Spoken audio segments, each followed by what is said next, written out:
Hey guys, welcome to another video. So as you read, this is my Audi R8. So what's the car? 2010 Audi R8 V10, which is 5.2 litre, 525 horsepower, 0 to 60 in 4.1, top speed 193 miles an hour. Just a heads up, this isn't going to be a video of me driving it a lot, making loads of noise and all that stuff, so I'm just going to be talking really, but I might chuck in a few clips of some noise.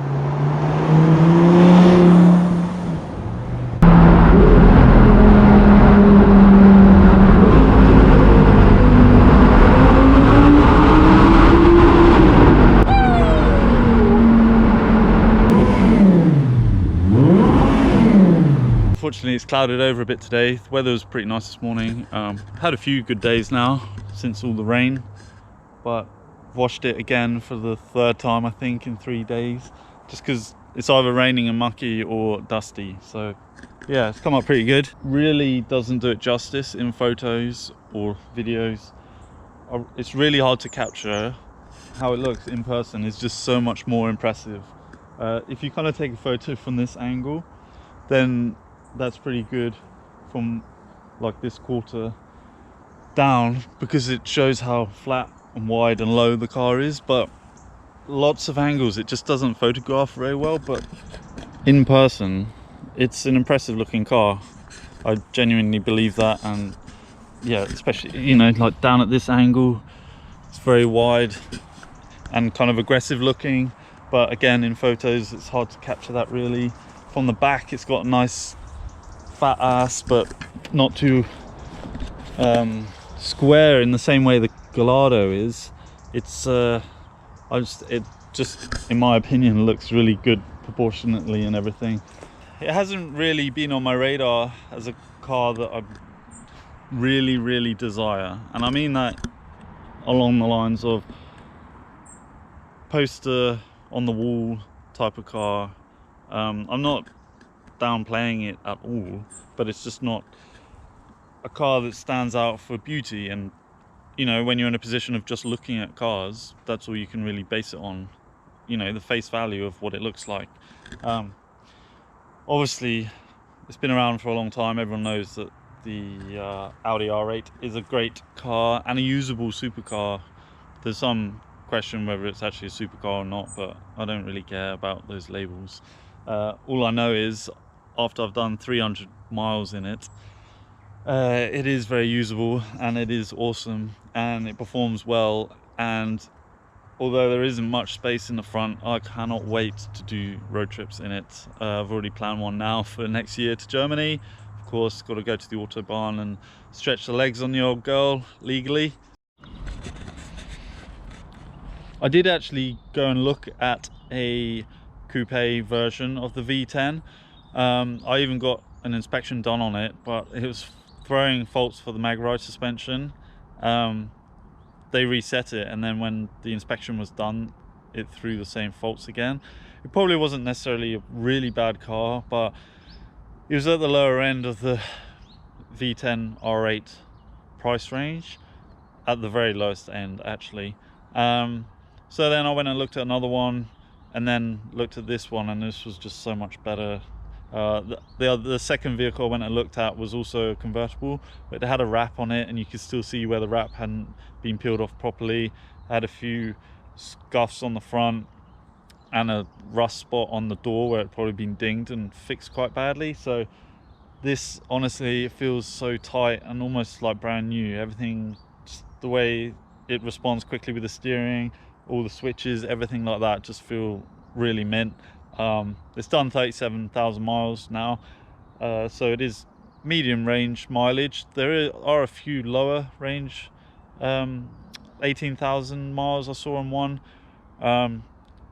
Bit more of a premium obviously to buy it then, and they just started running away with the prices a bit. The other thing I've got to do is justify to myself is justify why I would buy a car like this in another country that I only go to once or twice a year. And it's not that hard to justify really, because this would cost almost double in Australia. I've been looking, I look at all cars prices in both countries anyway. Like a Bentley Continental, for example, you can pick them up, a ropey one for £10,000 in England, a good one £15,000. That's $30,000 roughly. And in Australia, a Bentley Continental starts at 65,000 from memory. I haven't looked in the last week or two, but previously when I've done full research, and I've even considered importing Bentley Continental to Australia, you have to own it in England for 1 year.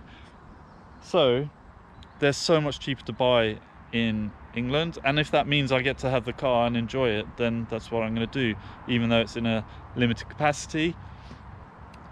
The other point is, most people that own a car like this don't drive it that often, and especially cars above this level like the Ferrari 360 that I'd love to own, they don't do 10,000 miles every year.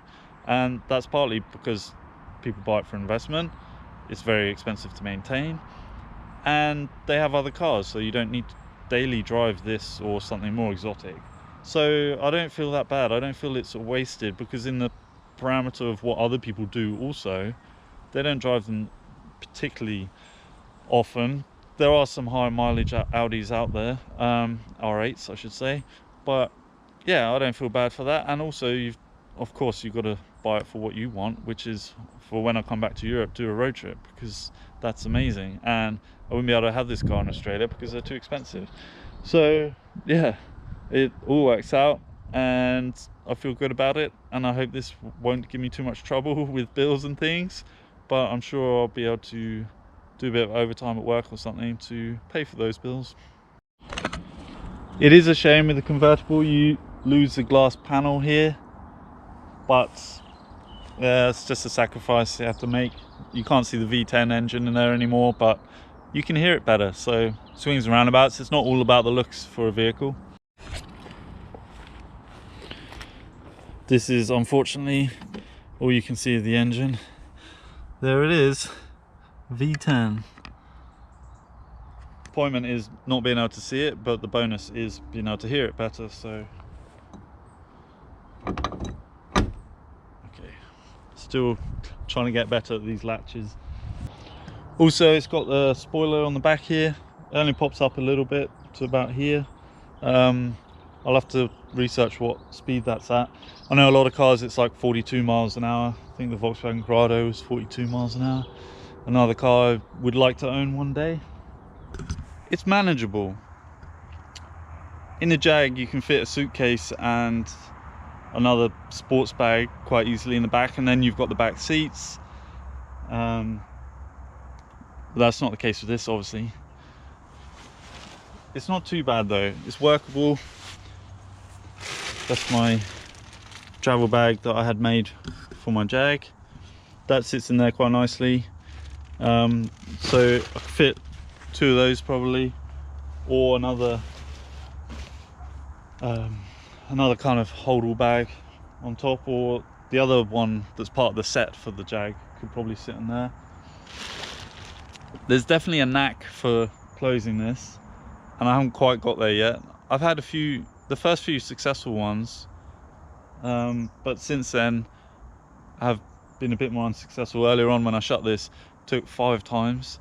It is good that it tells you that it's open, because I know it's a bit of a issue just because you've got the latches here, the middle one and then the far one, because it's a very big panel and you can't slam it shut because those struts resist it. So there's resistance all the way down, and this is going to be maybe impossible with one hand, I'm not sure, but yeah, you really need to normally put one hand here and the other one over here so that it covers the latches that are over on the wings over there. So I'm not going to be able to do it with one hand, but and then that didn't do it at all. Ow, nearly broke my little finger. Oh, so that's got one of them, so this one's probably down and not the other one.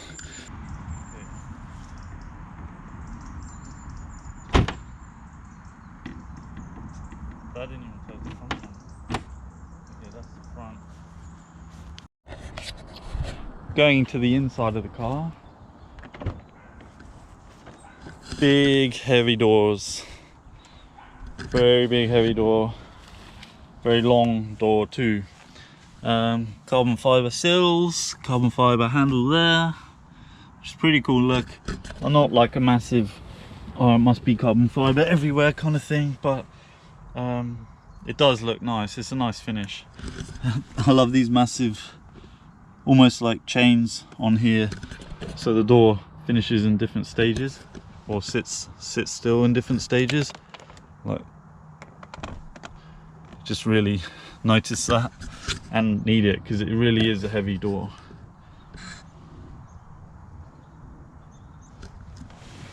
And then carbon fiber up around here, carbon fiber down the side. I'm not sure if these are real carbon fiber, the paddles. They seem a bit too light and a bit flimsy. But yeah, all in all, to sit inside, it's really nice too. The nice seats, good support.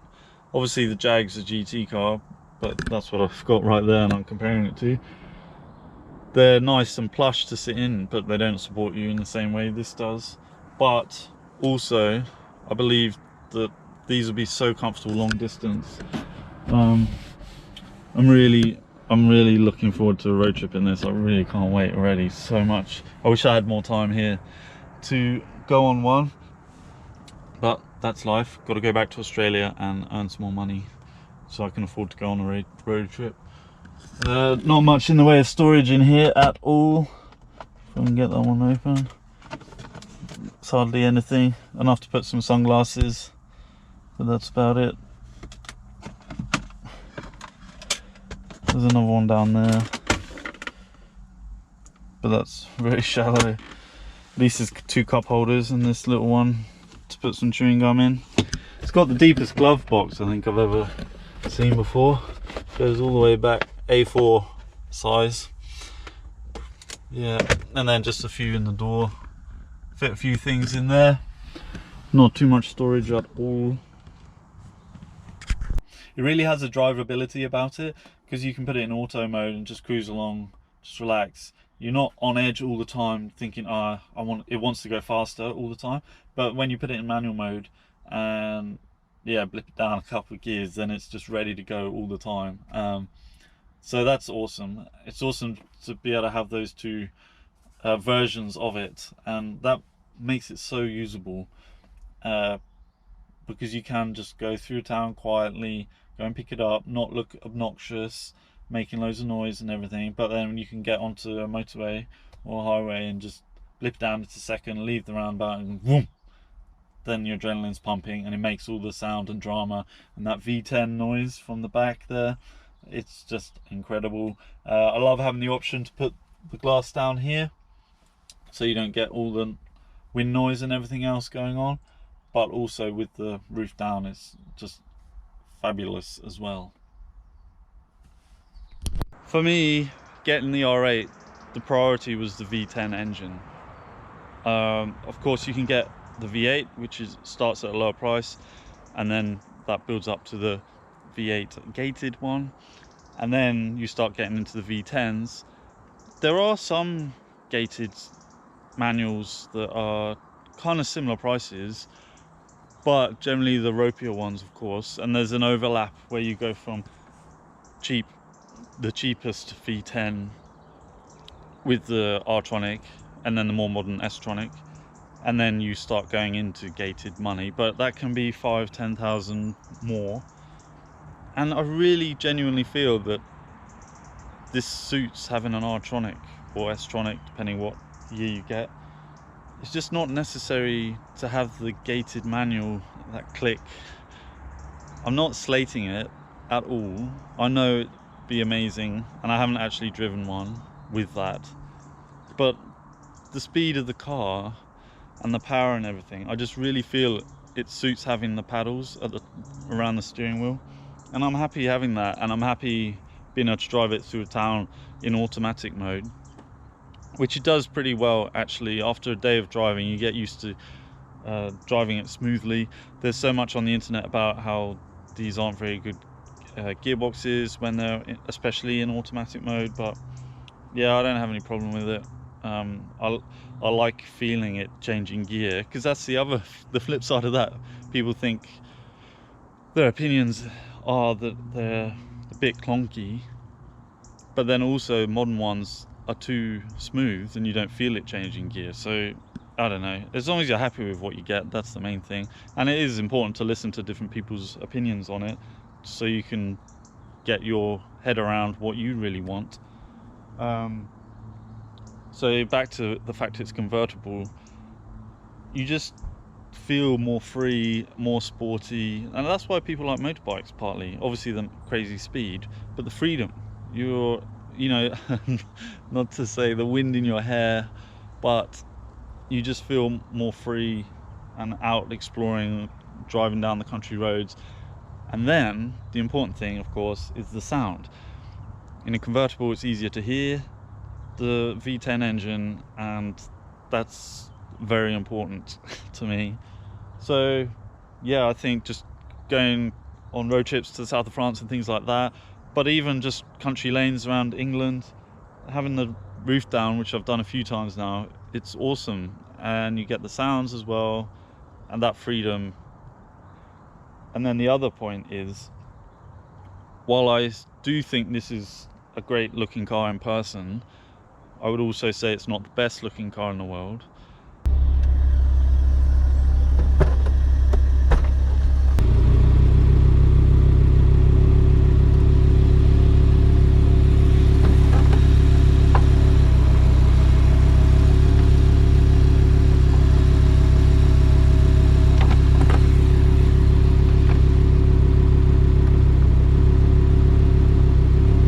So having the convertible, which 90% of the time on all vehicles don't look quite as good, is a sacrifice I don't mind, because the car's not necessarily artwork in the same way you might refer to some Ferraris or something like that. So I don't mind sacrificing that bit. This is definitely the thing I dislike most about the car. It actually has fake exhaust tips. The exhaust is in the twin, both sides. But yeah, that's pretty disgraceful. It's a nice finish, the way it all works in with the rear of the car. But as far as having a fake tip that's not actually joined to the exhaust, it's kind of embarrassing, especially on a sports car. With the SUVs and things like that, you know, most people don't care about cars, so it's just, it looks good as a finish, but it's probably cheap to produce, but it's still what humans are familiar with driving. But having the fake exhaust, yeah, really not happy with that, but that's how it is. Most people probably don't even know anyway. R8 isn't necessarily the pinnacle of my dream car. I think it's going to tick off a lot of things for me. So if I have this for a year or 4 years or whatever, create some memories with some road trips, and then don't have it anymore, and then never have anything of this huge value, which it is to me, it is an expensive car. If I never have anything else after this, then I would have had this, which is 90% of what I think realistically I could ever have. So I'll be really happy. And I am very happy now. Even at this point, I've already come back to England. I've driven my Jaguar to the south of France on a road trip with my brother, and now I've got this. I've taken all my family out in it because they all wanted to have a go in it. It's been awesome. So that in itself, I'm so happy and content with that. So it really is a usable sports car, and I cannot wait for many adventures in this. But the Jaguar is definitely staying.